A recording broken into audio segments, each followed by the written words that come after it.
Iya, keling. Aka, assalomu alaykum. Va alaykum assalom, yaxshimisan? Rahmat, yaxshi. Nima yurish? Oldingizga yordam so'rab keldim aka. Nima yordam?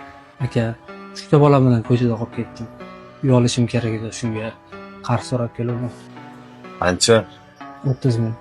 30 ming. Bo'ldi, beraman. Shartim bor.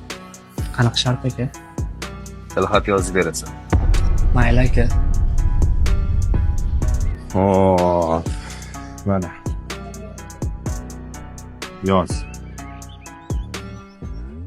Nima deb yozing? Men Umarov Umid o'z akamdan uy olish uchun $30,000 qarz oldim.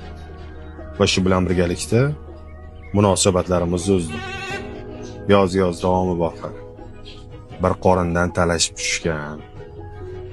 Bitta nonni talashib yegan. Bitta kiyimni talashib kiygan kunlarimni unutdim. Ha, gapim yoqmadimi? Seni ham mendan qarz so'ragani yoqmadi. Bitta narsani esingdan chiqarmagin. Aka-ukalar o'rtasida hech qanaqa qarz bo'lmaydi. Hozir to'xtab tur. Mana menmi senga shonali uy.